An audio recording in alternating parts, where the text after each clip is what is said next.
O sea, insistencias de formas de organización que traducen, yo creo que, modos de enfrentar las necesidades de la supervivencia.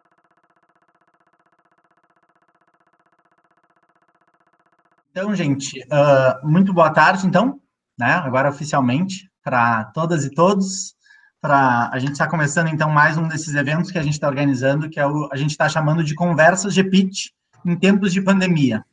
Então, a gente começou com uma reunião do grupo de pesquisa, né, do Grupo de Pesquisa Identidade e Território, ali da URGS, conversando como cada um estava, as realidades que a gente tinha até de diferentes cidades aqui do estado, e a gente viu que esse era um tema interessante, até para a gente se ver, para a gente conversar, para a gente manter um pouco dessa relação e pensar um pouco as territorializações, como as cidades e as pessoas na cidade estão enfrentando esse tema de maneiras diferentes, né? E a gente resolveu fazer sempre essas conversas, assim, chamando alguém para fazer uma fala inicial, assim, bem livre, bem tranquila, sobre como é que está sendo a sua situação, um pouco o que sabe do caso da cidade, do país, e a gente ir mais ou menos fazendo uma costura, assim, entre essas falas. Então, a gente chamou a parte 1, né, o primeiro evento, a gente falou com tá aí o Rodrigo Capelato, tá aqui nos acompanhando, falando o caso de Manaus, e a Thaís Aragão, falando de Fortaleza. Depois, na semana seguinte, a gente fez o caso do Rio de Janeiro, com o André Ripoll, que acho que não está aí, mas daqui a pouco acho que ele vai entrar, ele falou que estava numa reunião.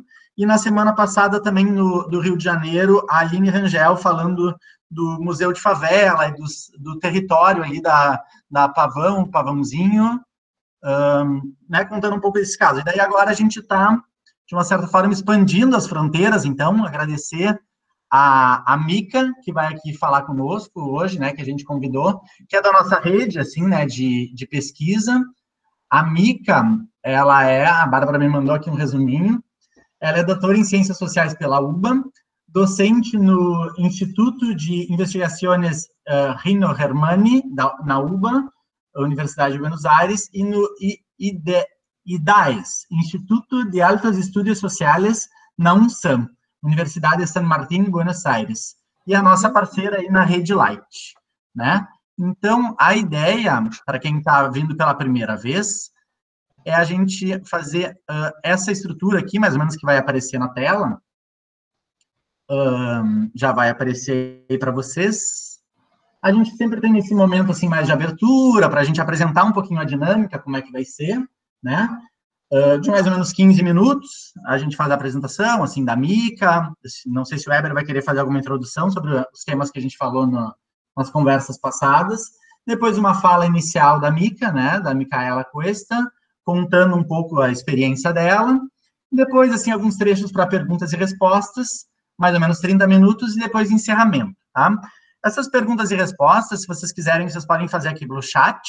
Aqui, então, para quem não está familiarizado, tem um balãozinho no canto superior direito, onde vocês podem se inscrever, dizer, eu gostaria de fazer uma pergunta. E aí eu, a Bárbara, o Weber, a gente vai fazendo mais essa parte da moderação, mas para organizar, para cada um perguntar de uma vez, assim, e a gente conseguir fazer bem uma troca, assim, não tem, bem tranquilo. Só nas perguntas a gente pede que cada um se apresente, mais ou menos fale da onde está falando, assim, e aí para a gente já conseguir se organizar bem.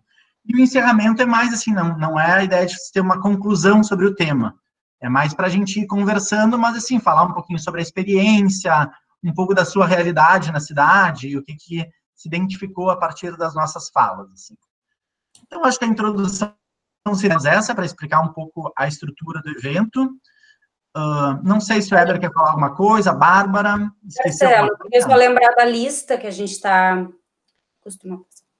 Perfeito. Esse evento a gente está registrando como um evento de extensão na URGS, então eu coloquei no chat aqui, ó, a lista de presença. A gente queria pedir para todo mundo, em algum momento na reunião de hoje, acessar o link ali e editar, colocar o seu nome, um documento, que pode ser o cartão da URGS, para quem tem vínculo, ou RG, CPF, para quem é do Brasil, ou passaporte, para quem é de fora, e algum contato ali para a gente conseguir fazer a lista de presença e até organizar os certificados, assim, também depois. Acho que é isso, então eu botei a lista e em alguns momentos, assim, no meio da conversa, a gente vai dar um lembrete, assim, pessoal, lembrem da lista de presenças. Mas acho que era mais isso. Bárbara, alguma coisa? Ever? Oi, Fred. Eu queria acho que seria interessante que as pessoas que se registram lá, né, tem sempre o e-mail ali, vocês mandassem um link das reuniões, porque toda vez eu tenho que pedir para o Ripoll, cadê o link? Entendeu? Enfim, acho que facilita vocês pegarem a lista e mandarem. Sobre isso, eu até queria falar, desculpa por isso, a gente vai sim compartilhar os links e a gente está organizando pelo YouTube do GPIT, então aí vão estar linkados ali também todas essas nossas conversas, tá? Em breve, semana que vem já deve estar no ar. Essa semana ainda, creio.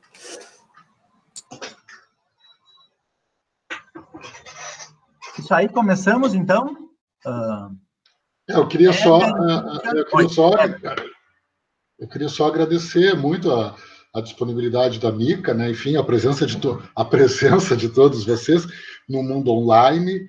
Isso deve ser alguma vingança do destino, porque eu orientei a dissertação do Ripoll e eu me lembro, assim, quando para mim pareceu tão estranha a ideia de que o mundo do contato pessoal, físico, era tratado desde a abordagem dele como um mundo offline, né? Porque a ideia de off é um pouco assim como se fosse algo num segundo nível de apreensão, né? E desde a abordagem que ele fazia, havia um mundo online, que é esse onde agora a gente passa grande parte do dia, né? Então houve uma inversão, mas antes de mais nada eu queria agradecer muito a disponibilidade da Mica e dizer que eu fico muito feliz, obviamente isso foi pensado, né, em abrir a série internacional das nossas conversas com a Mica e também por falar de Buenos Aires, né, e aí se juntam duas referências muito fortes, a forma como a Argentina,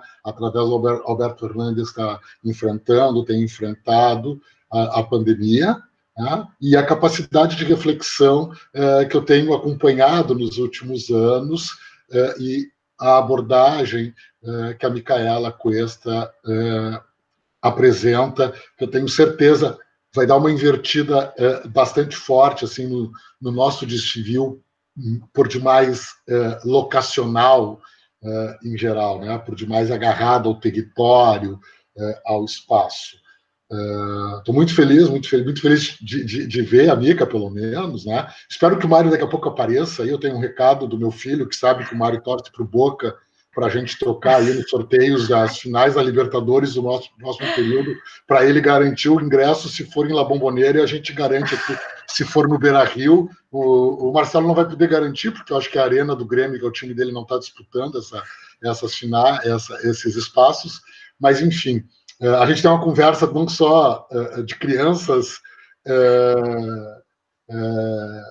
culinária, né, onde eu entro mais uma melhor parte, que é a de desfrutar, mas também essa identidade futebolística, digamos assim, né, que em particular o Mário Grego tem muito forte. Mas, Mica, muito, muito legal te ter, muito obrigado por aceitar, assim, de pronto, do horário, ser possível, e, nossa, querendo te ouvir, assim. Tá? Cerca de 30 minutos o Marcelo controla. Muito obrigado. Dale. Bueno, gracias. Gracias a ustedes, gracias en especial a Ever por el cariño con el que me recibe siempre y por las invitaciones generosas que también me hace. Me alegra mucho también verlo a Freddy. Hace 2 años que dejamos de vernos a causa de las políticas que ustedes padecen, y nosotros también, de Bolsonaro, que un poco en parte impidieron los encuentros del City, de la red. Así que para mí es un placer volver a encontrarme con ustedes y volver a compartir nuestras inquietudes y utilizar también esta ocasión, aunque sea online, para reconfirmar nuestro afecto y nuestras ganas de estar más juntos, aún en la distancia y aún a través de estas tecnologías que muchas veces atentan contra la construcción del vínculo, pero otras veces también lo facilitan, ¿no? Como esta. Digo, la tecnología se convirtió en nuestra salvadora y al mismo tiempo en nuestro verdugo, porque nos está sometiendo a unos regímenes de trabajo muy arduos también. Pero bueno, facilita estos otros encuentros.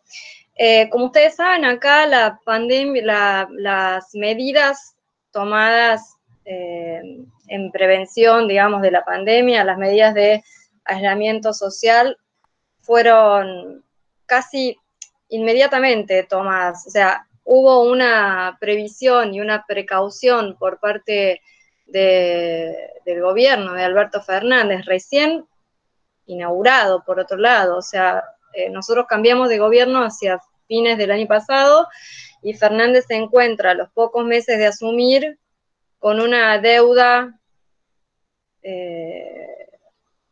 de una envergadura enorme, o sea, con una deuda gigantesca al borde del default y con la pandemia. O sea, una combinación explosiva.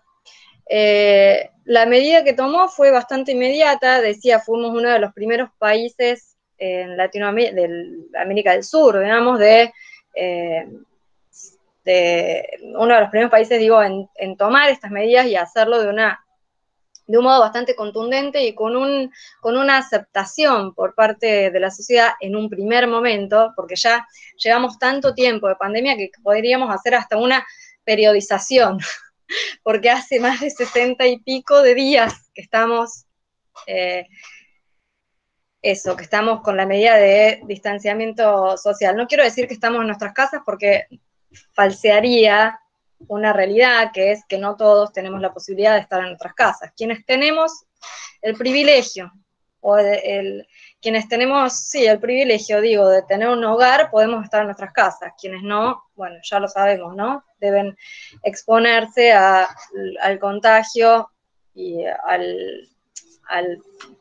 los riesgos hoy exacerbados que supone permanecer fuera. Pero bueno, más allá de cuestiones más de datos más periodísticos que podría aportar respecto de las medidas de distanciamiento social y, digamos así, algunos de los condicionamientos económicos fuertes que tenía el gobierno al iniciar este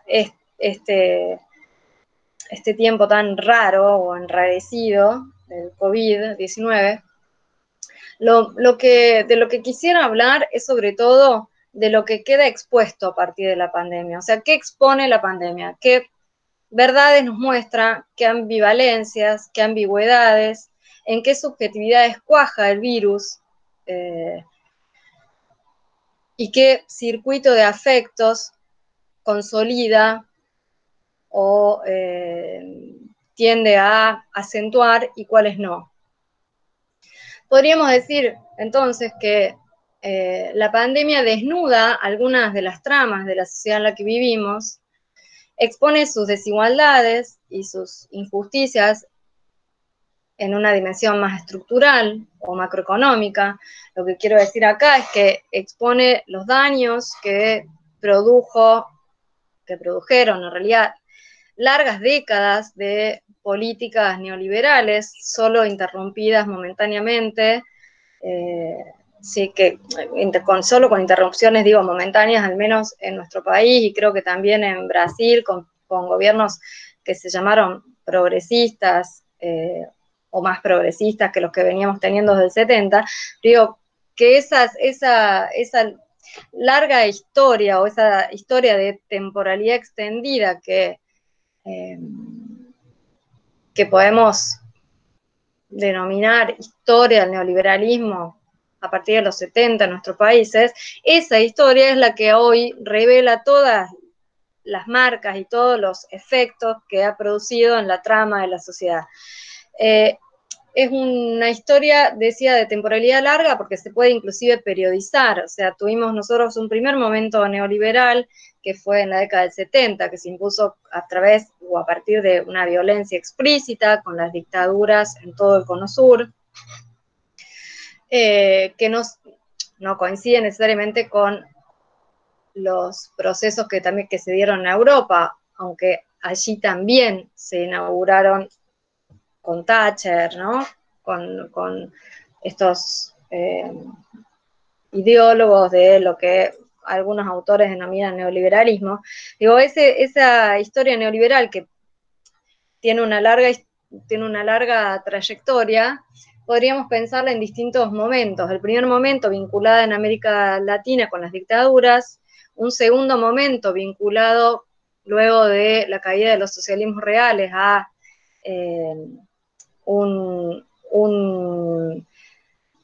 orden normativo que pretendía o que se sostenía sobre la promesa de una integración, o sea, el neoliberalismo como único modo de vida imaginable después de la caída del socialismo real, reproducía sus lógicas a través de valores vinculados a la inclusión y a ciertos criterios de justicia, de mercado, podemos agregar nosotros. Ese segundo periodo del neoliberalismo tuvo una larga y exitosa vida, acá lo asociamos con todo el periodo de los 90, y habría un tercer momento que tiene que ver con una caracterización que hace un autor llamado William Davis, que marca el último periodo del gobierno o de la lógica o del modo de vida o de los principios normativos del orden neoliberal, que él lo sitúa a partir del 2008, cuando queda evidenciada la opción o los verdaderos o los compromisos auténticos, digamos, del neoliberalismo, que es la opción por los bancos en lugar de la opción por los desposeídos o por los precarizados, que de alguna medida quita el velo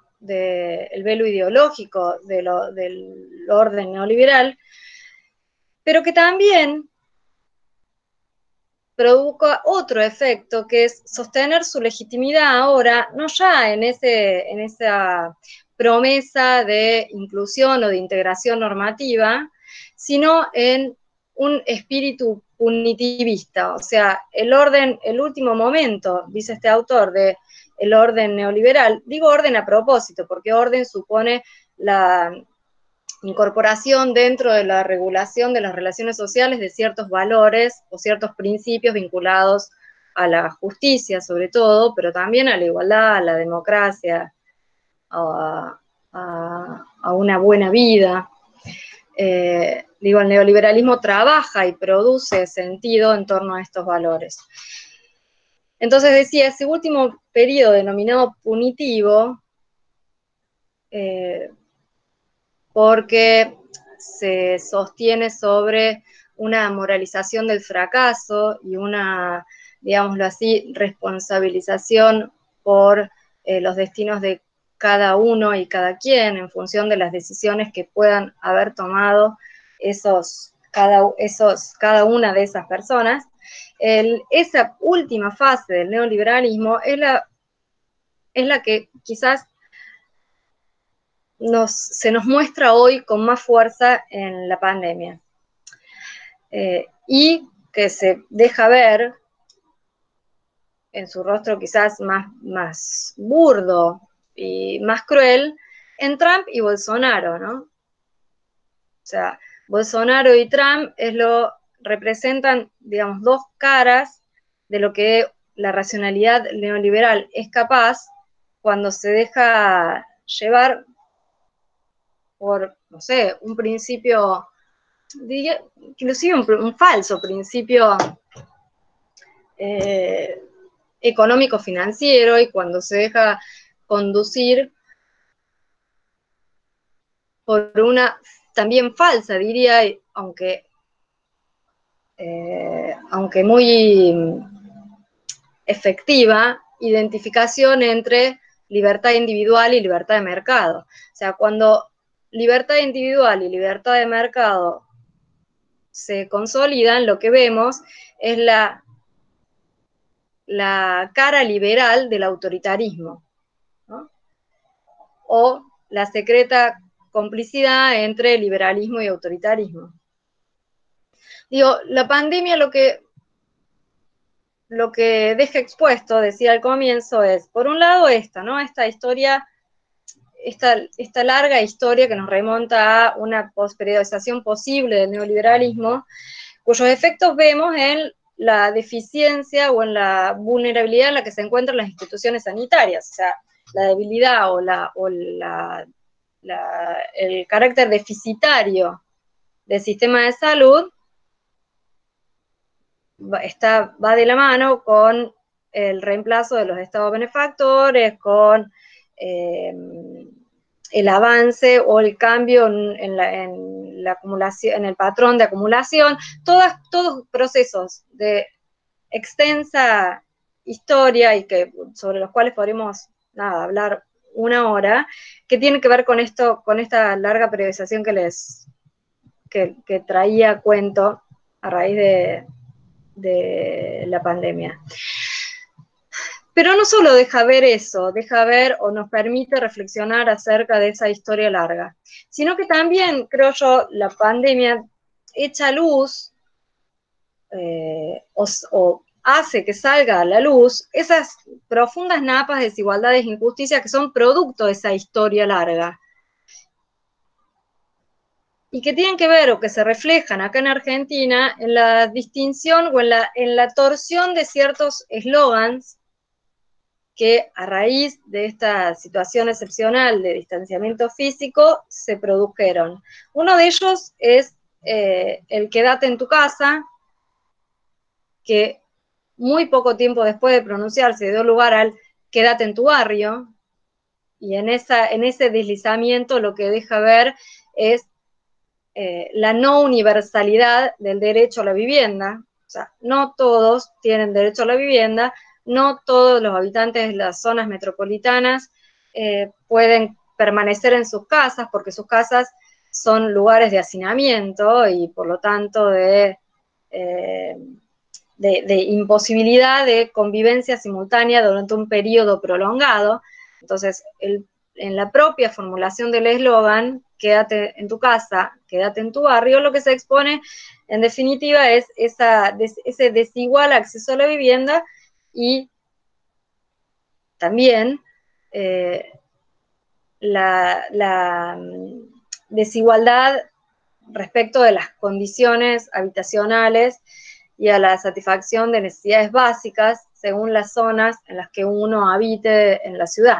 Esa diferencia que marca o que es huella, digamos, de una injusticia, también queda reflejada en el aumento exponencial de los contagios en esos barrios, debido en muchos casos a la falta de agua potable. O sea, algo tan simple como eso. La campaña, o una de las campañas fundamentales de prevención del contagio es lava tus manos, acá, ¿no? Lava tus manos, te cuidas vos, nos cuidamos entre todos. Bueno, ese lava tus manos también demuestra su momento de falsedad cuando en los barrios los más populosos, los más densamente poblados de las zonas metropolitanas, no está garantizado el acceso al agua. Entonces, hay una serie de desigualdades más estructurales que en este contexto de distanciamiento social salen a la luz, que tienen que ver con el desigual acceso a la vivienda y a condiciones mínimamente dignas, digamos, de vida, y tienen que ver también en otra dimensión con la desigualdad en términos de condiciones laborales y seguridad social. O sea, se torna patente en estas circunstancias la diferencia que existe entre quienes tienen la ventaja, cuando no la vergüenza, dirán algunos, de trabajar en relación de dependencia y que pueden reproducir sus condiciones más o menos normales de existencia con ayuda de la tecnología, o bien continuar con sus obligaciones laborales con ciertas medidas de higiene y seguridad adecuadas, y quienes en cambio son llamados, o nosotros los conocemos como cuentapropistas, o mal llamados autónomos. Digo mal llamados autónomos porque tienen escasa o nula autonomía en sus decisiones, al menos eso se ve con mucha claridad en este contexto. Digo, entre estos últimos, la suerte es muy heterogénea y diversa. Para algunos, su continuidad laboral se juega en las pocas redes, o su subsistencia directamente, se juega en las pocas redes que hayan podido tejer, en los ahorros con los que aún puedan contar, o en los auxilios o subsidios que sean capaces de conseguir a través de algún tipo de gestión vinculada a un Estado que, recordemos, viene de 4 años del más brutal desmantelamiento de sus funciones, ¿no? Entonces, estamos en momentos de una pandemia, afortunadamente, bajo un gobierno estatalista, digamos, que tiene una política orientada al fortalecimiento de las funciones y roles del Estado, pero venimos de varios años de una política absolutamente contraria. Entonces, la fragilidad en la que se encuentran esas instituciones tiene que ver con ese antecedente inmediato que preciso nombrar, inmediato anterior a estas medidas de aislamiento social. Entonces, de ese conjunto de heterogéneo de situaciones laborales y de desigualdad en términos de condiciones y de seguridad vinculadas al trabajo, están, por supuesto, están fuera, digamos, de ese conjunto los que no tienen ninguna alternativa y que deben salir a encontrarse, en muchos casos, como acá dice Alberto Fernández, que es el presidente, tienen que salir al encuentro con la muerte. Acá, esos que tienen que salir al encuentro con la muerte son la mayoría de las personas que están en condiciones de trabajo absolutamente precarizadas, y que no tienen ninguna opción de permanecer ni en su barrio ni en su casa, y que, por otro lado, gracias a ellos, cierta normalidad puede ser reproducida, sin duda, cierta normalidad de los que tenemos mejores condiciones relativas.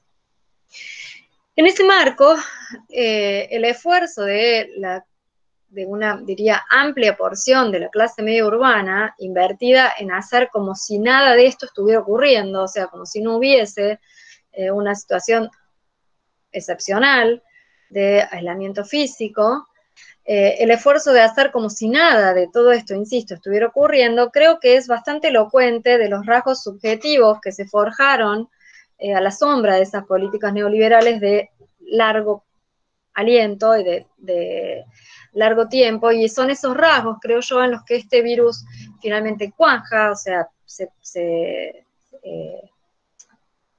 inscribe, que tiene que ver con subjetividades sobreadaptadas, diría, atravesadas por un mandato de flexibilidad, subjetividades reconvertibles según las necesidades de la coyuntura, muchas veces creídas de su emprendedurismo, y en ese sentido también confiadas de su omnipotencia, egocentradas,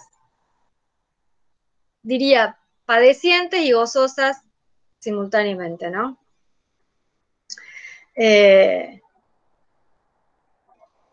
Esa prepotencia de la que estamos dando cuenta, y me incluyo en esa clase media urbana que se ve, que se cree capaz de eso, ¿no? Adaptarse y ajustarse a las demandas que proceda, a las demandas a las cuales se sienta llamado a cumplir, digamos. Gran parte de esa clase media urbana decía, parece no estar advertida de la crueldad de la promesa que hace el neoliberalismo, que cifra su salvación en la capacidad sin queja ni descanso, apacible, en el trabajo, cuando al mismo tiempo sustrae todas las condiciones que podrían volver real, digamos así, algún tipo de redención en esa actividad. Hay una hipótesis, digamos, general que me parece que es atendible y que se puede tal vez constatar en estas circunstancias, que es que todas esas distintas categorías de trabajadores, de las que no estamos exentos, estamos sin duda atravesados casi de modo inexorable por cierta precariedad. Una precariedad que deja al descubierto su cara menos amistosa, o sea, deja al descubierto el grado de fragilidad, de vulnerabilidad, de temor a la pérdida de trabajo o de ciertas posesiones materiales ante una resistencia o una negativa a continuar con esa normalidad un poco hipostaseada de estos tiempos. Deja al descubierto ese miedo a la desposesión, digamos, antes que la dimensión más productiva de la precariedad, que es al que nos podría conducir ese saber sobre la propia fragilidad o vulnerabilidad y la propia exposición a otros, de los cuales somos interdependientes, ¿no? Como diría Butler, digamos, lo que la pandemia tiende a dejar más a la vista es la precariedad en su faz menos positiva o más negativa y no más productiva o potenciadora de vínculos, quiero decir.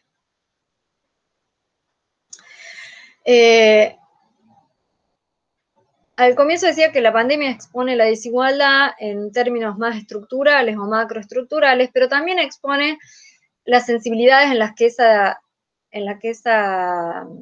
ese virus cuaja. Y eso creo que también quedó muy a la vista, por lo menos acá, a propósito de las políticas de distanciamiento social y de la forma en que gran parte de la ciudadanía vivió y acompañó ese proceso. Decía también al comienzo que se hizo tan larga la pandemia que casi podríamos hacer ya una periodización. Y a riesgo de cometer un exabrupto, diría igual que hay dos momentos dentro de del modo en que se acogieron las políticas de distanciamiento social.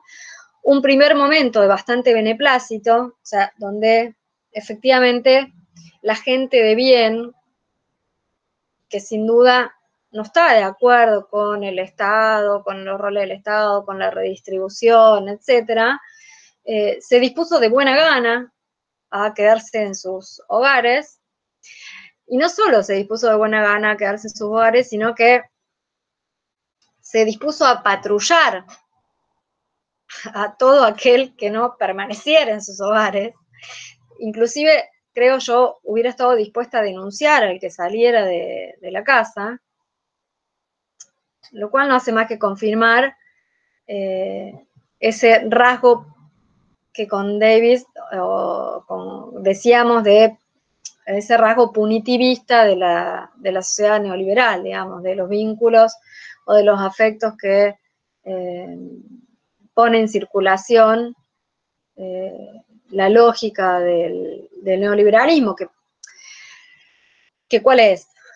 Lógica de la competencia, en primer lugar, unida a un fuerte criterio de justicia de mercado y no ya de justicia social, una idea de meritocracia también de mercado, no meritocracia como se entendía bajo la idea de un estado de bienestar vinculado a instancias estatales que garantizasen esos títulos, la obtención de esos títulos o de esos méritos, entre comillas, sino una idea neoliberal de meritocracia vinculada a la inteligencia en la detección de oportunidades propicias para el mejor desempeño o éxito de cada quien. Digo, en ese entorno moral, la fantasía del otro como amenaza tiende a consolidarse.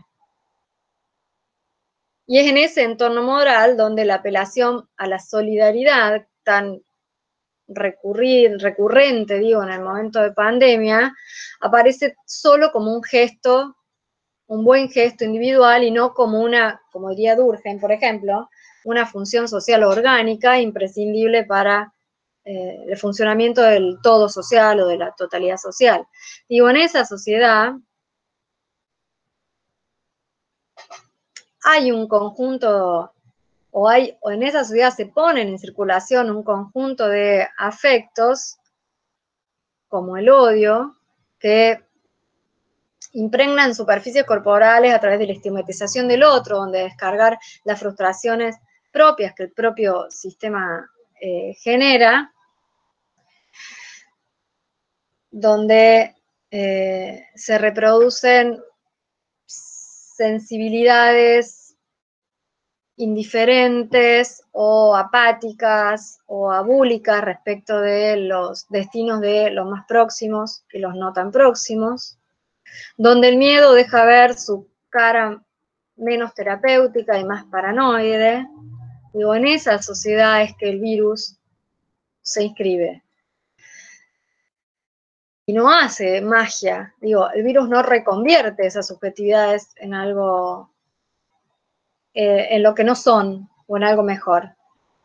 Antes bien, creo, contribuye a inflacionarlas o a acrecentarlas en sus aspectos más tristes. El ansia de seguridad, a la que da lugar el miedo, ya instalado en nuestras sociedades, tiende a incrementarse con el virus, porque no solo quien padece los síntomas se constituye en una amenaza, sino también el asintomático. Acá hay una especie de terror ante cualquiera, porque cualquiera puede ser un vector silencioso de la enfermedad, ¿no? Hasta los niños pierden la inocencia, porque los niños son los que pudiendo enfermarse, pueden no generar ni síntomas ni tener consecuencias severas, pero a su vez son los que más contagiosos pueden ser. Entonces, salir con un niño a la calle es como salir con un arma de fuego, más o menos. Mica, si quiere como más 2, 3 minutos o algo para encerrar y empezar las preguntas, la cosa. Bien, no, entonces, solo enfatizaría en que lo que el virus expone es la desigualdad y la injusticia que ya conocíamos, solo que se muestra de una forma más desnuda. O sea, desnuda los efectos de años y décadas de políticas neoliberales. Y no solo lo desnuda en un sentido en el estado en el que se encuentran las instituciones de salud, que es lo más evidente, sino también en las huellas que esas políticas dejaron en las sensibilidades neoliberales, subjetivas, en las cuales también este virus cuaja, que es la voluntad punitivista, o sea, el ansia con que el ímpetu con que la gente salió a denunciar al vecino que no cumplía la cuarentena, ¿no? Para castigarlo, porque ponía en riesgo a los otros. Bueno, un cuidado por los otros del cual es preciso sin duda sospechar. Y también evidenció no sé, por ejemplo, deseos de que la pandemia realice una limpieza étnica, tan postergada en la Argentina, digamos, o que finalmente termine con todo, que limpie o que termine con todo lo que el gobierno anterior no pudo terminar. Pero también y con esto termino, pero si bien expone estas dos verdades, de la crueldad del modelo neoliberal y de las subjetividades que a su sombra se forjan, también creo yo, y es la gracia de concebir a los afectos y a los fenómenos como ambivalentes, también deja ver la necesidad de las instancias supraestatales, y no solo supraestatales, sino afectivas, intersubjetivas, para el desarrollo de una vida digna y de una vida autónoma. O sea, eso también creo yo que bajo la pandemia se muestra, estará en nosotros, o en los intérpretes, o en los, no sé, en los políticos, o en la sociedad, digamos, hacer valer más esa faz luminosa, hacer valer más, digo, esa faz luminosa, y subordinar todo lo otro que también surge o se muestra junto con eso, ¿no? No sé si fui clara, siento que fui un poco desordenada, pero bueno, esto es lo que puedo decir en un contexto precario, y después de 60 y pico días de encierro, con nada, en una situación eso de tensión y de sobreexigencia que puede ser bastante abrumadora por momentos. Legal, obrigado pela fala, esse teu relato inicial agora, Mica. Muito legal, e agora no final entrou uma luz do sol, assim, na tua janela, então já parece que ilumina um pouco aqui o nosso ambiente. Sim, tal qual, entra justo o sol acá de costado. Sim, então, gente, agora a gente começa uma parte mais de conversa, assim mesmo, de perguntas, né? A Bárbara já se inscreveu para fazer uma questão. Só lembrando, então, que eu estou colando ali de vez em quando a lista de presença para vocês preencherem ali no chat. E se alguém quiser agora mudar um pouco o layout para ver todo mundo, é só clicar aqui no canto inferior direito, tem 3 pontinhos, dá para colocar alterar layout. E aí ali tem uma visão que tu pode colocar em blocos e a gente consegue ver carinhas, e se organizando ali vocês conseguem ver melhor todo mundo, ou como vocês preferirem, tá bem? Bárbara, então, por favor, vamos começar. E quem quiser se inscrever, coloca aqui no chat, e a gente vai fazendo, então, alguns blocos de perguntas, e a Mica vai respondendo também, tranquilo. Oi, Bárbara, só um instantezinho, só queria enfim, deveria ter feito isso no início, né? Que, obviamente, Mica, é um espaço de troca de reflexões que já se tem adequado a uma situação absolutamente recente, né?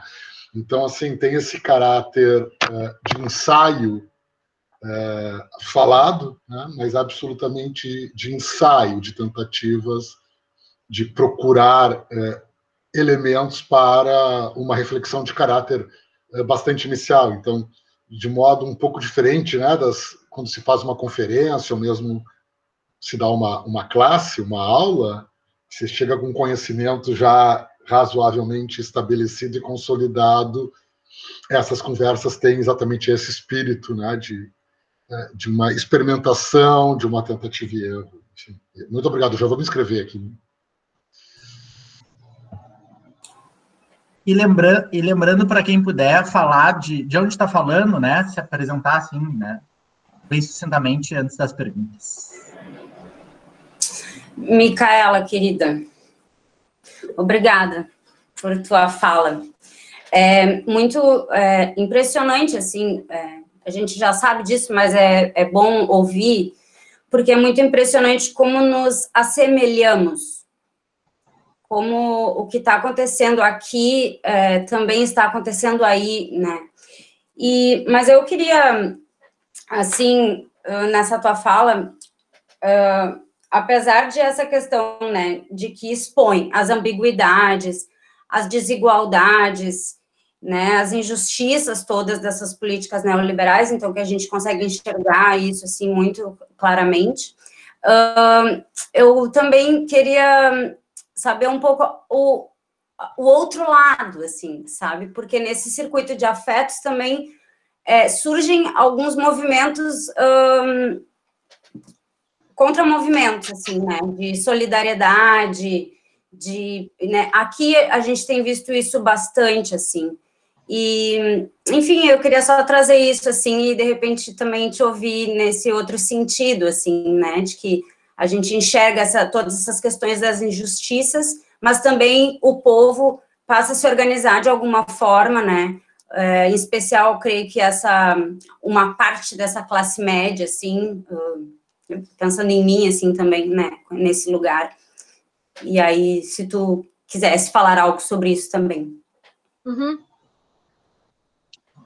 Legal, eu acho que agora o Eber está inscrito ali também. A gente tem feito em blocos, assim, eu acho que, Eber, então pode fazer a tua questão, a gente faz blocos de 2 ou 3 questões, assim, dependendo um pouco da complexidade, da abrangência, e daí a Mica responde, pode ser?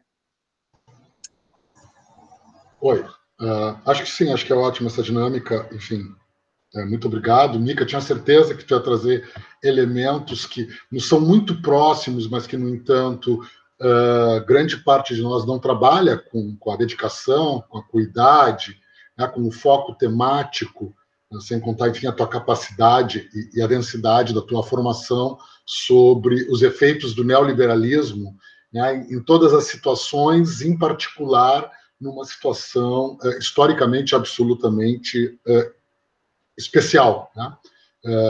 Em que pese agora também possamos nos dar conta que no século XXI temos tido, na América do Sul menos, né, mas temos tido um conjunto de pandemias, né? Enfim, se teve a aviária, a suína, a H1N1, a influenza, né, que no Brasil foi bem forte, enfim. Eu vou me vacinar amanhã ou depois, porque agora começou a etapa que vacinam os jovens e os jovens que têm que se vacinar, e os jovens que já têm idade para se vacinar, né? E professores, enfim, enfim, o fato de ser jovem aí no caso não é nenhuma vantagem. É curioso, e a primeira questão que eu colocaria para tentar refletir, porque o fenômeno de discriminação e de reafirmação adequada a esse momento dessa dimensão subjetiva do neoliberalismo, do terceiro ciclo do neoliberalismo, e quando ele alcança, digamos, um amoldamento das subjetividades com esse caráter competitivo e punitivo, que no Brasil a tendência é oposta, né? Há uma tendência de grupos que a princípio são minoritários, mas que hoje estão no poder e que exercem muita força, em penalizar aqueles, ou tratar como não produtivos, e desse ponto de vista se articulando com a lógica concorrencial competitiva dessa subjetividade desse período do neoliberalismo, aqueles que defendem e procuram manter o seu isolamento social. Então, o isolamento social. Né? Então, há um certo discurso subjacente nas relações, desde uma abordagem conservadora, que a tentativa de manutenção do distanciamento social, da quarentena, da diminuição das atividades econômicas é uma atividade improdutiva e quase como se fosse uma desculpa. No quadro brasileiro, isso, enfim, vai se articular com algumas dimensões de um certo ethos, né, que remeteria a uma associação com a preguiça de alguns ícones, né, do herói sem caráter, Macunaíma, no Brasil. Mas há esse discurso conservador, particularmente da extrema-direita, em que aponta como se fosse quase uma desculpa, né,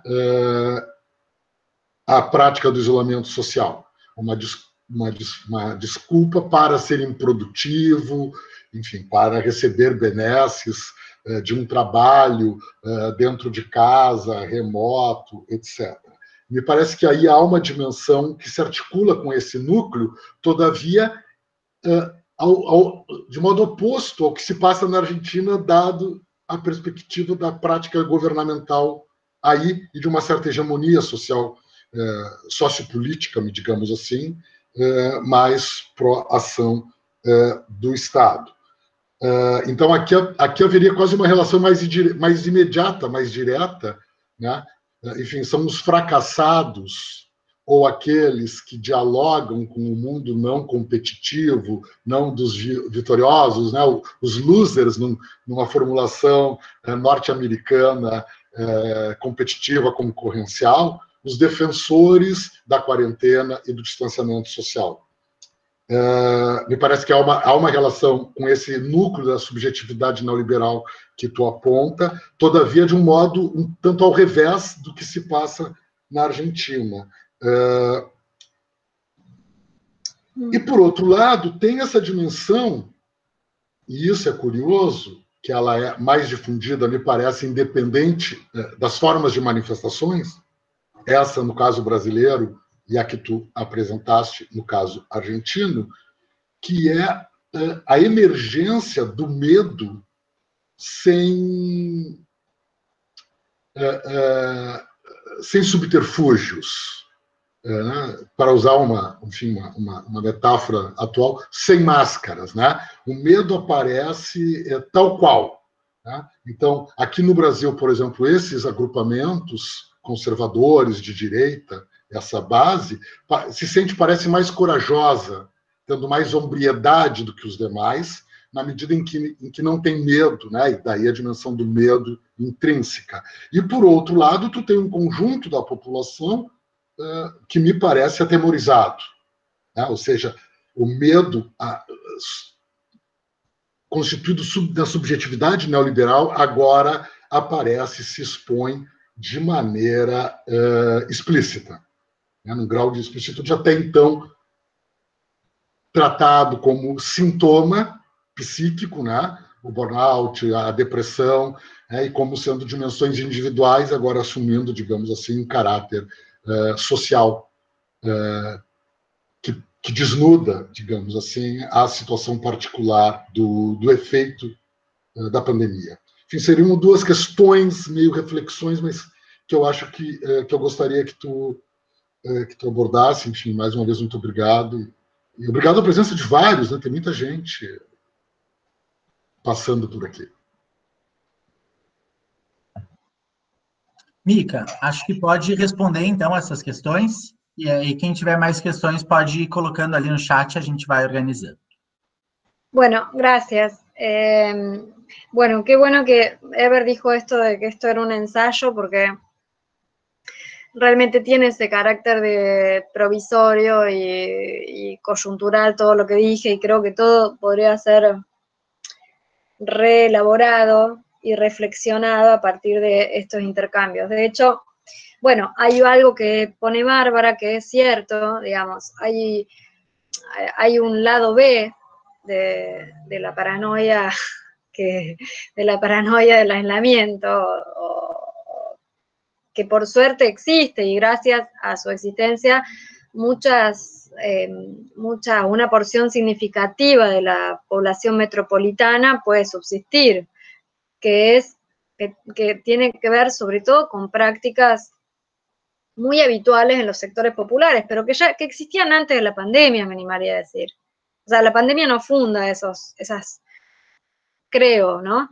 Las trae a la luz. Esas redes solidarias en los sectores populares son bastante más viejas, solo que gran parte de la clase media pareciera noticiarse ahora, o gran parte de los sectores acomodados lo descubren ahora, entonces lo romantizan, y dicen, ay, qué lindo y qué buenos son los pobres, por ejemplo, estoy diciéndolo un poco así a propósito, ¿no? Exagerando la nota un poco a propósito. Esas organizaciones sin las cuales no se podría reproducir la vida de gran parte de la población de las villas, concretamente en nuestra ciudad, insisto, estaba antes de la pandemia. Y de hecho, muchos de ellos, de esas mismas asociaciones, habían denunciado antes de este estado excepcional esas carencias, y no habían sido resueltas, y no fueron resueltas a tiempo. Recordemos que acá, hace más de casi 16 años, que en el gobierno de la ciudad de Buenos Aires está un partido absolutamente neoliberal, como es la Alianza Cambiemos, ¿no?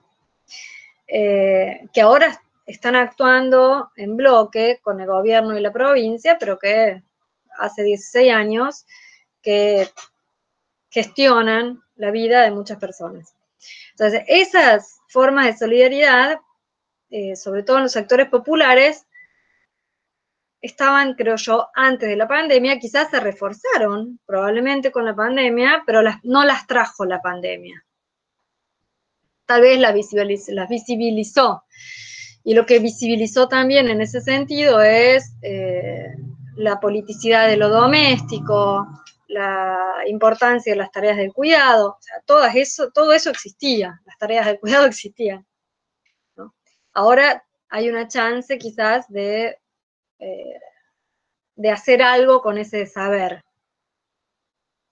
que no hay, por otro lado, no tenemos ninguna garantía respecto de lo que se pueda hacer o de que se vaya a hacer algo con esas formas de solidaridad preexistentes. Después sí, hay muchos sectores de la clase media que se organizaron en ocasión de la pandemia para hacerle más llevadera los días a la población de riesgo, que son los adultos mayores de 60 acá y en todos lados, digo, pero entonces se organizaban para hacerle las compras, bueno, ese tipo de cosas, ¿no? Que creo que nos pueden, digamos, enseñar más de la necesidad de otros para vivir, nos los puede mostrar. No creo que los invente o que se generen ahora, digo. Son esas partes, son esos saberes que en la pandemia también asoman, que decía cuando hablé al comienzo, de los cuales deberíamos poder hacer una experiencia masiva. Eso sí, creo que tenemos ocasión de hacer una experiencia masiva de esas prácticas que preexisten a la pandemia, pero que solo ahora, dadas estas circunstancias muy particulares, se tornan visibles para muchos, pero que muchísimos otros ya conocían hace tiempo, digamos. Respecto a lo que dice Eber, me parece fundamental, porque efectivamente hay un filósofo italiano que dice, la derecha tiene el coraje y la osadía, la izquierda el miedo y la falta de ingenio. Digamos, todo lo bueno, no todo lo bueno, pero quiero decir, toda la parte del atrevimiento o de esto, ¿no? O del coraje o de la ausencia de temor quedó para la derecha.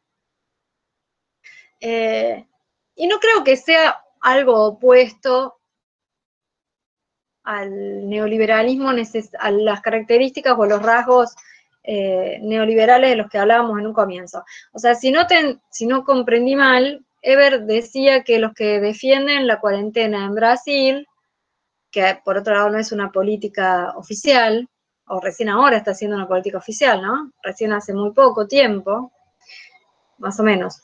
Los que defienden la cuarentena son tildados de loser. Eso decías, ¿no, Eber? O son los que no quieren trabajar en un punto. Bueno, pero ahí está otro de los rasgos, creo yo, muy propios de la ideología neoliberal. Pensá que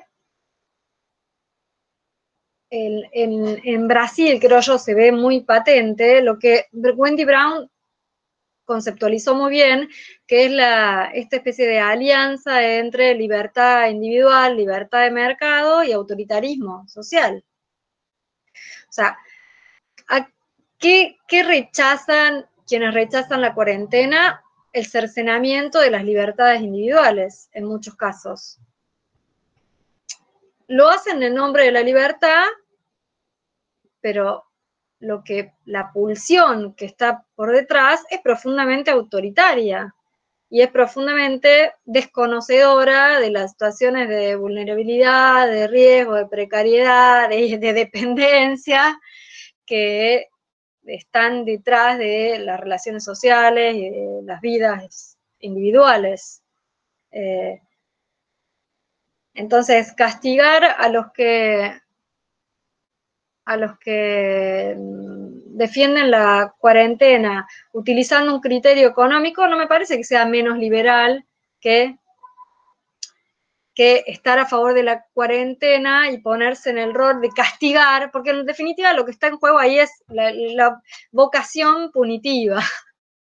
O sea, la voluntad de castigar a otro que por un momento no se adecua a un mandato que se cree que está en función del interés de uno, porque ese también es otra cosa, no de todos, sino de uno. Y acá, lo que pasó con la cuarentena, quiero decir, al comienzo, esa, digamos, gran parte de los ciudadanos que definitivamente no están a favor del fortalecimiento del Estado, estuvieron muy a favor de la cuarentena, pero hace poco, o desde hace un tiempito, esos mismos que estaban dispuestos a castigar al que no cumplía la cuarentena, es el que ahora sale con las cacerolas, con la misma energía, a quejarse porque ya basta de esta especie de comunismo o autoritarismo, totalitarismo estatalista, ¿no? O se queja ahora también de la falta de libertad, o se empieza a preocupar por la economía, reproduciendo un dilema que es absolutamente falso entre vida y economía, ¿no? Un dilema cuya falsedad, además, sacó a la luz el Financial Times, o sea, el órgano del neoliberalismo. O sea, hasta los neoliberales saben que ese es un dilema falso. Pero bueno, no sé si te respondo, Ever, pero creo que no son tan distintos finalmente que no son es como dos caras de una cinta, de la cinta de Moebius, que en realidad puede tener distintas torsiones, pero el afecto que circula, creo yo, es más o menos el mismo, que es esa voluntad punitivista vinculada al miedo en sus distintas facetas, digamos. Bem, Mica, obrigado. Agora, então, na ordem de inscrições, a gente tem a Tamires, o Rodrigo Capelato e o Fred. A Tamires pode começar quando quiser. Oi, Micaela. Primeiro, eu gostaria de agradecer pela tua fala. E segundo, eu gostaria de fazer uma pergunta em relação a mais a questão da classe baixa. Como que está sendo o autogerenciamento dessas classes aí na Argentina, se tu tem algum dado, alguma coisa, porque eu tenho a pretensão de fazer a minha dissertação de mestrado, eu sou aqui da URGS, na questão do tema de disseminação da doença, virais, não só o Covid, mas a própria gripe, e também essa relação com a implantação dos aglomeramentos subnormais. Então, eu gostaria de saber desse autogerenciamento, porque aqui no Brasil tem muitas ações, por exemplo, de um líder por quadra nas comunidades de baixa renda comprarem, irem ver se as pessoas estão bem, fazerem as compras, ter esse cuidado. Eles estão se autogerenciando, né? Porque não tem um gerenciamento do Estado para essas pessoas. Então, gostaria de saber como está acontecendo aí. Muito obrigada novamente. Oi, desculpa, as pessoas não estão se apresentando, Marcelo. Inclusive, o professor Eber não disse quem ele era, né? Nem a Bárbara, que coordena, então a gente podia voltar a pedir, né? A Tamires, por exemplo, eu não conheço, suponho que a Mica também não, nem o Fred. Então, eu sou do programa de pós-graduação em Planejamento Urbano Regional, Propura, aqui na URGS. Estou no meu primeiro ano, muito frustrada, porque, né, já comecei com o pé esquerdo, mas, enfim, e sou formada em arquitetura pela Unicinos, e sou daqui do Rio Grande do Sul.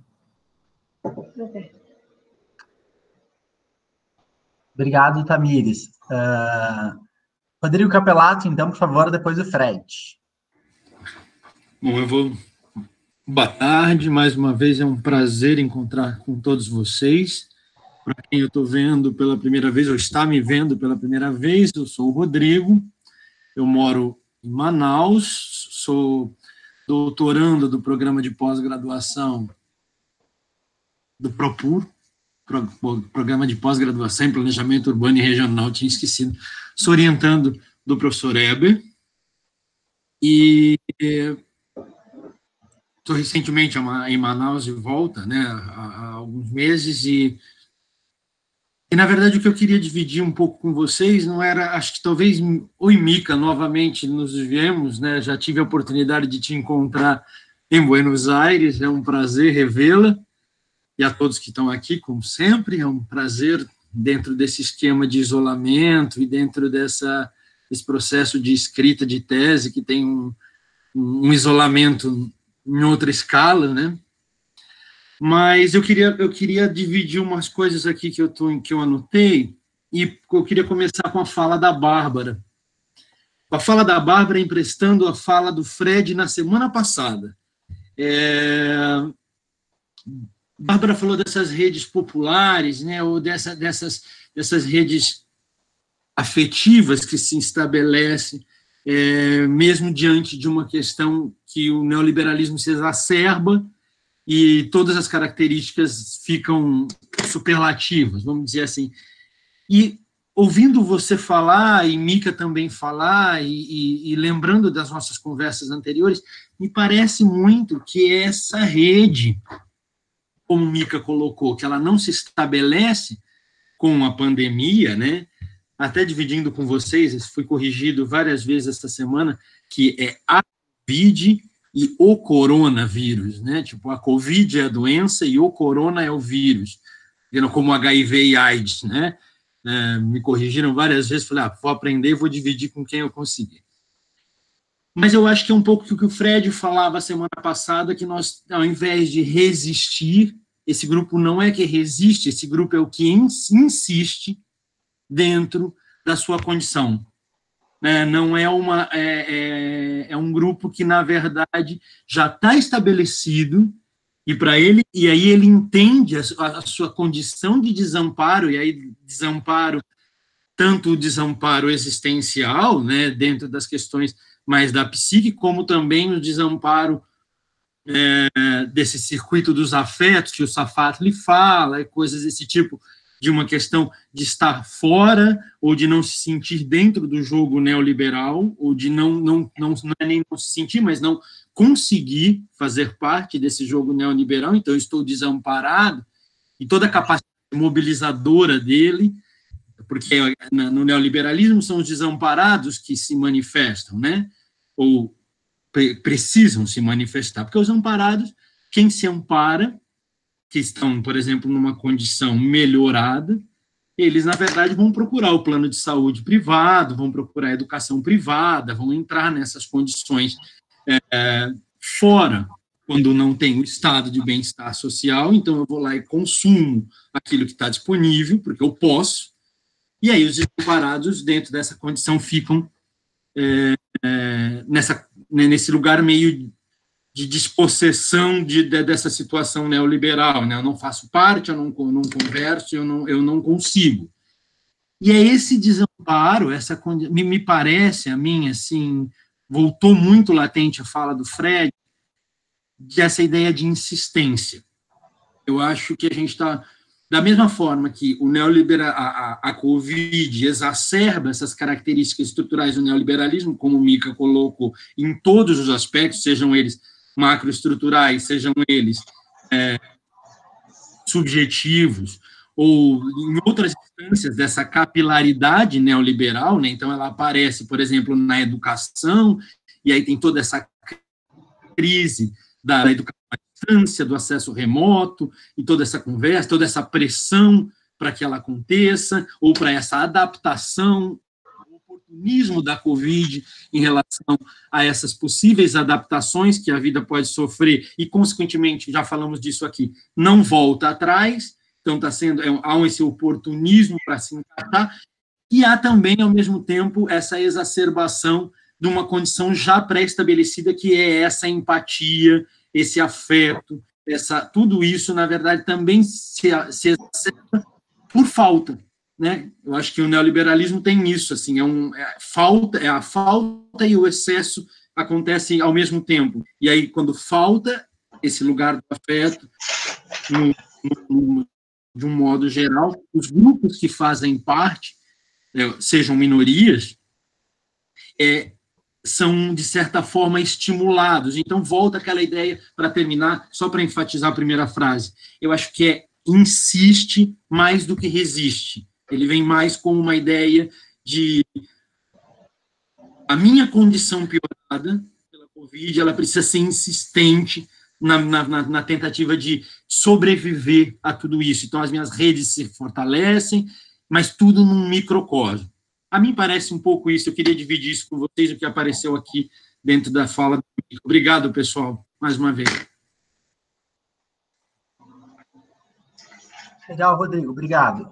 Fred, se quiser fazer, daí a gente encerra esse segundo bloco e já vamos para as respostas e comentários da Mica. Bom, boa tarde a todos. Muito bom te ouvir, Mica. Como sempre, teu rigor, tua precisão, tua capacidade de análise crítica me toca muito.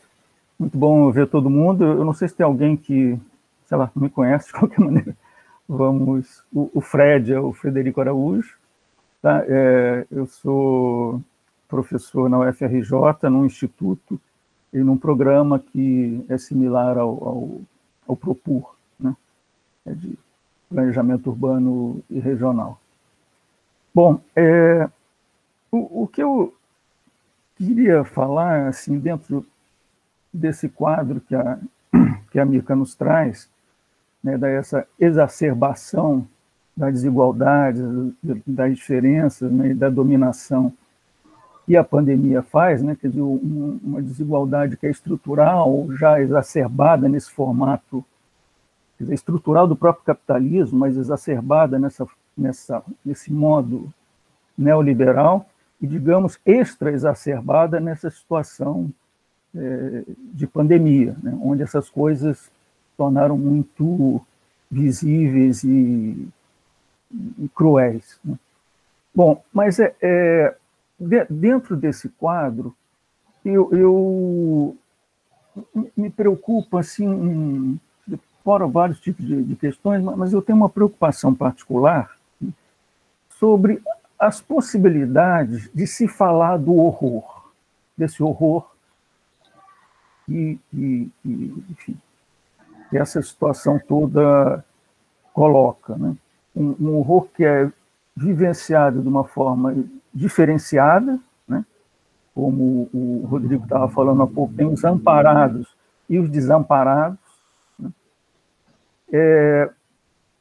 No entanto, isso que eu estou falando assim a possibilidade do falar desse horror, mas é de um falar para além de um certo distanciamento, né, que permite um falar que é quantitativo, numérico. Hoje as mortes foram tantas, o nível de contato é tanto, eu não sei o quê, e tem uma distribuição territorial desigual disso e tal. Mas é um relatar que toca um nível de subjetividade, que eu estou imaginando, ou tocaria um nível de subjetividade que eu fico pensando se isso não está sendo bloqueado, né, de alguma maneira, com que impeditiva de um relato que aponte um sentido transformador, porque eu estou entendendo quando eu só consigo dizer disso que, assim, sinteticamente eu estou chamando de um horror, ou de uma situação qualquer, de uma forma que é exterior, é quantitativa, é de uma razão que me transcende, isso, no meu modo de ver, é muito limitador das possibilidades de se transformar em ações que, na verdade, levam a mudanças e perspectivas críticas em relação a isso, né? Então, talvez até dizendo de uma outra maneira, eu acho que isso, a situação que eu estou colocando, ela é de limitação da capacidade reflexiva, né? Colocando de uma outra maneira. E uma outra questão, não deixa de ser a mesma, mas talvez formulada de outro jeito, diz respeito às possibilidades da constituição dos laços efetivos, e particularmente de caráter políticos, numa situação onde o isolamento obriga a que talvez as formas de comunicação essencial sejam via internet, via meios eletrônicos, sejam distanciados, né?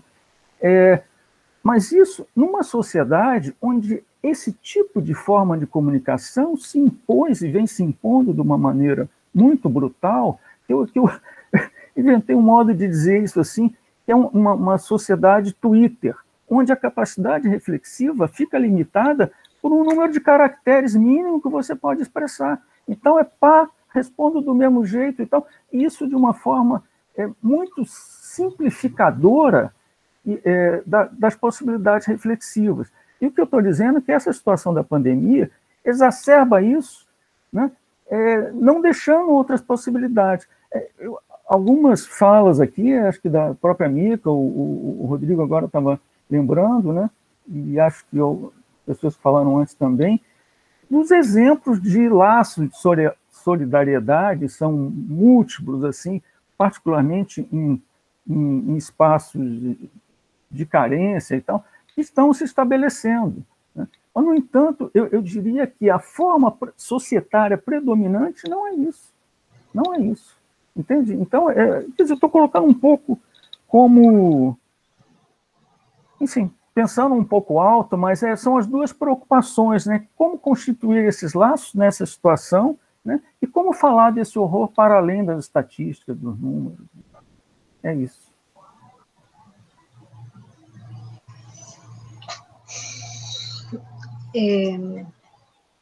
Bueno, digo, ¿me toca? No, respecto de la pregunta de Tamires, digamos, la gestión de la enfermedad en los contextos de barrios que los medios de comunicación llaman vulnerables, que no sé muy bien qué quieren decir con ese término, que nosotros conocemos como villas o pobres, básicamente. En esos barrios hay distintas, bueno, además de las estrategias populares de las cuales ya hablamos, que creo yo son las más importantes, porque son las que tienen un funcionamiento más asentado y que tiene que ver con las insistencias que mencionaba Rodrigo a propósito de lo que decía Freddy, o sea, insistencias de formas de organización que traducen, yo creo que modos de enfrentar las necesidades de la supervivencia, o sea, no son vidas dignas en ningún caso, o sea, quiero decir, no son vidas que podamos romantizar en términos de eso, ¿no? Bueno, sí, de formas que se sustraen a la lógica neoliberal. Son más bien formas que la propia lógica neoliberal produce y que en esa producción hay algunos modos de vinculación que puedan atentar contra ella, pero básicamente están dentro de esa misma vida no digna que se generaliza, ¿no? Cada vez más. Dentro de esos barrios, decía, además de estas estrategias populares de organización que son muy valiosas y que existen desde hace mucho tiempo, hay una intervención del Estado que tiene, digamos, efectos ambiguos, o sea, por un lado, busca llegar con alimento y con asistencia médica, y con seguridad, o sea, con policía, que también tiene un efecto ambiguo, porque a veces lo que ocurre cuando hay policía es mayor presencia de violencia. Y también lo que ha ocurrido a propósito de la pandemia es cierto riesgo de ghettificación, que ya preexistía y que también se acentúa un poco. Porque al buscar al buscar controlar esa población para que los contagios no se multipliquen exponencialmente, lo que se hace en algunos casos, y genera mucho conflicto y más violencia de la que quiere subsanar, es cerrarlos. Y cerrándolos, eso, ¿no? Lo único que haces es segregarlos o reproducir o reafirmar esa cosa guetificadora con la cual en general uno no está de acuerdo, digamos, no estamos de acuerdo, ¿no? Entonces el tratamiento es bastante deficiente en relación a las políticas del Estado. Persisten esas formas populares de organización y se agregan estas otras cuyos efectos no siempre son los deseados y no siempre son los mejores y no siempre son los que guiaron u orientaron esas acciones.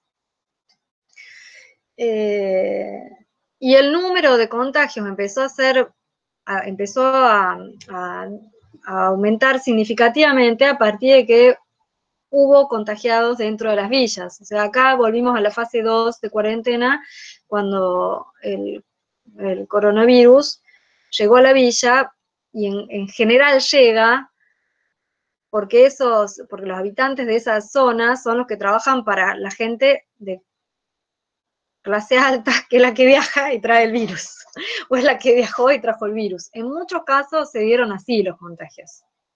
O sea, el coronavirus es una enfermedad de ricos que la padecen los pobres. Así, haciendo un poco de periodismo en esta charla, ¿no? Pero tiene algo de verdad esa sentencia. Respecto de lo que decía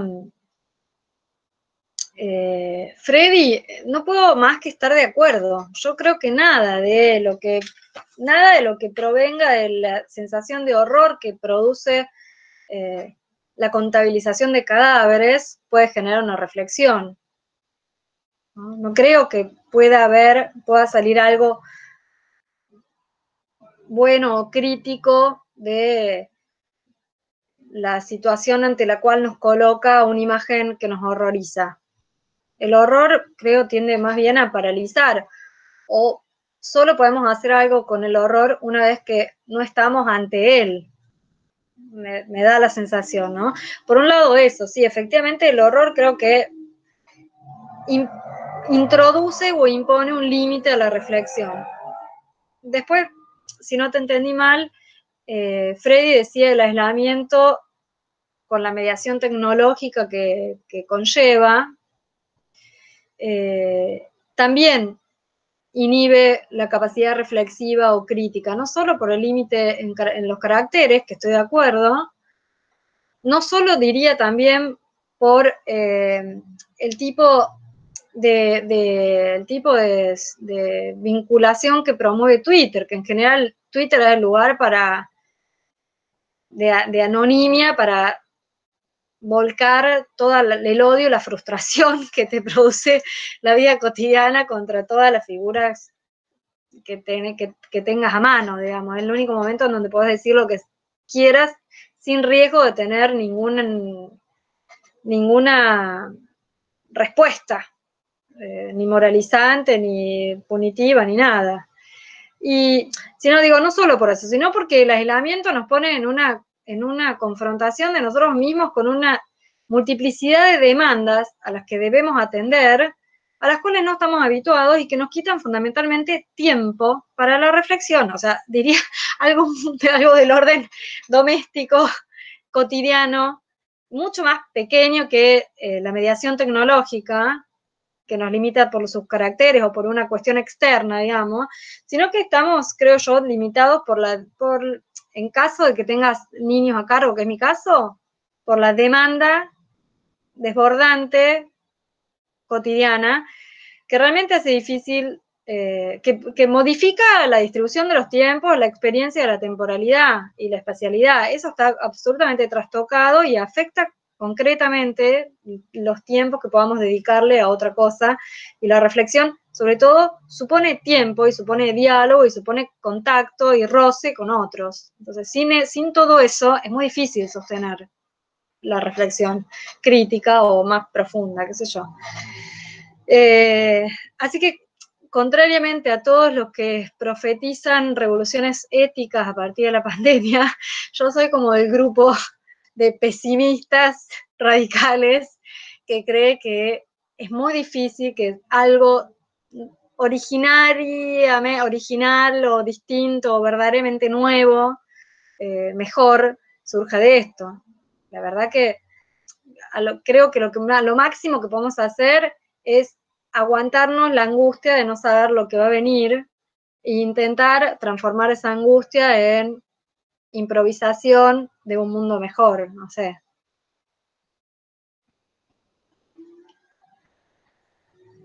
Tá bem. Obrigado, Mica. Gente, só pela questão do tempo, né, que a gente já está estourando aí um pouco o nosso horário, vamos encaminhar, então, para uma fala final. Eu não sei que questões, se tem mais alguma questão breve, alguma questão, mas para a gente encaminhar para uma parte mais de encaminhamentos, assim, uns 10 minutinhos para a gente conseguir encerrar e não se prolongar muito, tá? Eu achei muito, gostei muito. Marcelo. Desculpa, Marcelo. Não, eu acho só que a gente poderia passar de volta a fala para a Mica, fazer um encerramento. Acho que a gente tem que... Nós não vamos esgotar todas as nossas ansiedades de discutir com a Micaela a partir das questões que ela coloca. Enfim, acho que foi muito denso, né? Das nossas discussões, obviamente, eu sabia disso, né? Acho que muitos sabiam, quer dizer, foi a que tinha menos aspectos descritivos, né? Porque é o approach da Mica, e isso, enfim, traz um outro tipo de cansaço mental, né? Diferente dos dados, etc. e tal, que a gente trabalhou nos encontros mais brasileiros, e também pelo tempo, né? Para a gente aprender a fazer a conversa com 1h30, né? E todo mundo tem coisas para fazer, tem que pelo menos levantar da cadeira, né? Caminhar um pouco, se alongar, enfim. Então, eu acho que a gente poderia passar a palavra de novo para a Mica, assim, para... Eu gostaria só de te falar uma coisa. Acho que Bárbara... Antes.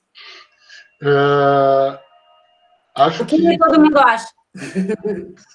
Não, também não posso falar. É porque eu acho que assim, não tem como parar. Eu também tenho questões. Acho que talvez o Fred, a Tamires, talvez surja a Gabriela, o Cássio, o Léo, enfim, entende? Enfim, então vamos deixar acho que a gente deixar, a gente fica num fluxo muito infinito que a gente não consegue dar conta. Então, nós vamos ter outros, Mica,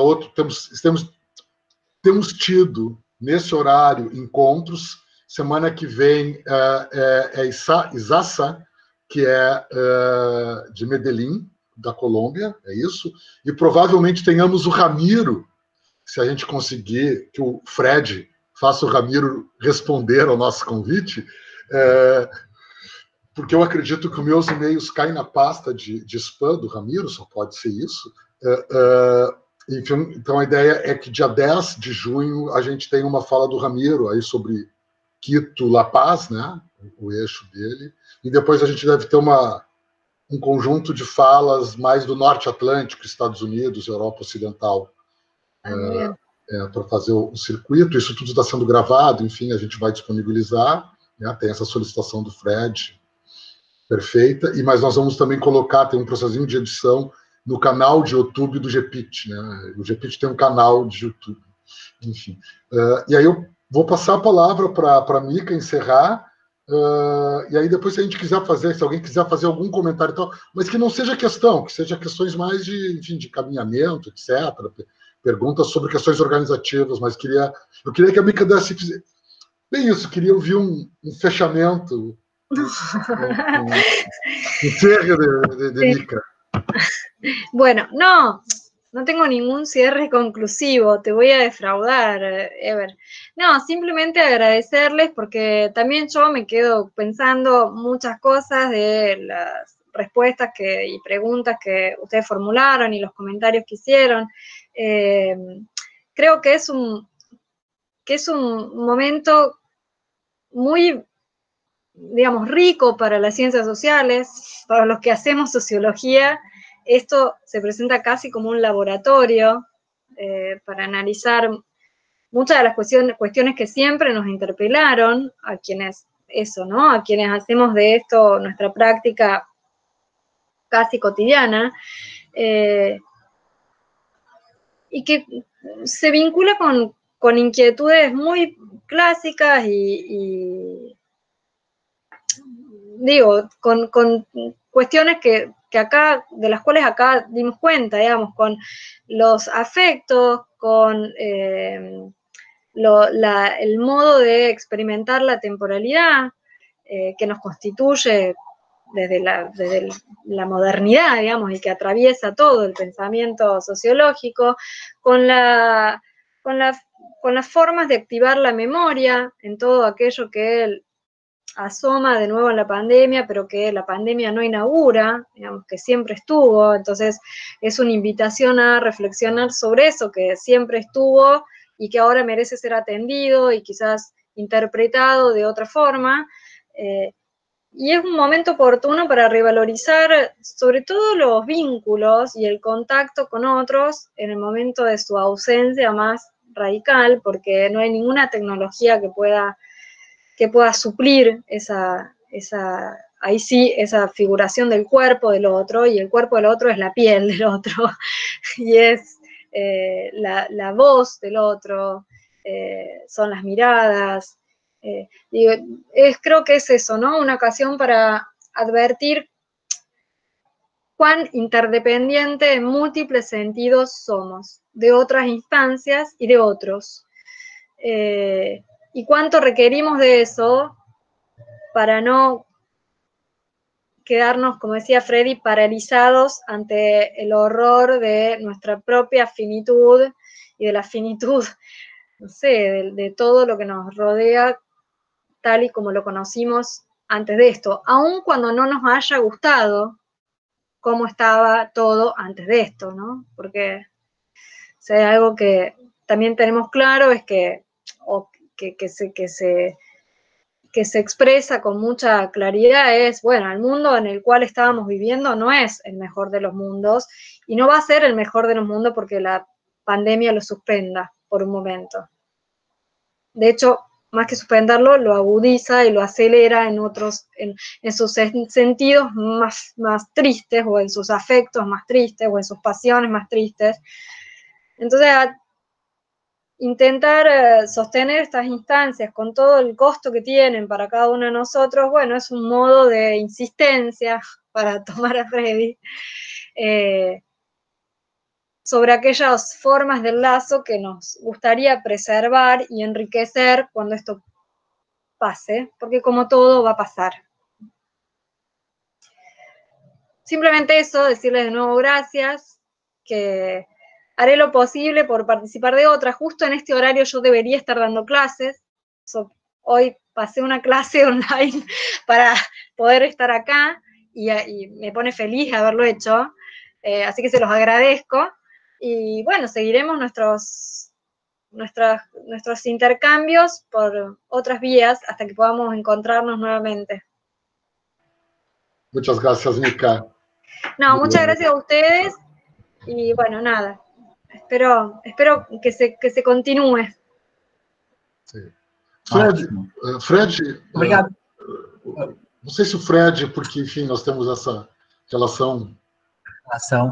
Tá bem. Eu coloquei aqui no chat o canal do YouTube do GPIT, que já tem alguns vídeos aí dos eventos que a gente fez, e a lista de presença para quem ainda não assinou.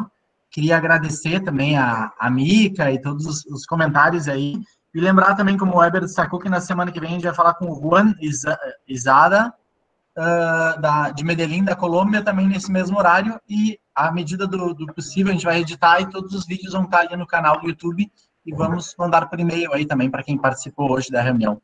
Tá? Não sei se alguém Fred quer falar mais alguma coisa de encerramento para a gente já ir fechando. Tá. Eu achei, enfim, acho que foi realmente uma sessão de discussão assim, de um caráter diferente das que tinham acontecido até agora, né? Acho que uma coisa complementa a outra, e realmente foi muito bom ouvir a Mica e as questões que foram levantadas e tal. Fico muito contente e queria parabenizar não só a Mica pela fala de hoje, mas também ao GPIT pela iniciativa, que eu acho que está sendo muito bom, muito bom.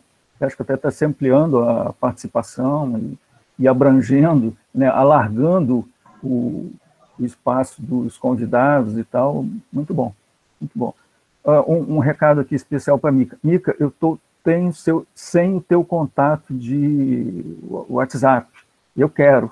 Ah, bueno, pero Tá yo bom. te escribo porque te tengo. ¿Lo Tá bom. permite? Dale, Tá bom, sim. dale. Bueno, gracias. Bueno, Você besos. vai ver aí um Muchas abraço gracias. em Mário e em Carmela. Dale, Tá bom? sí, ahí me están reclamando. Gracias.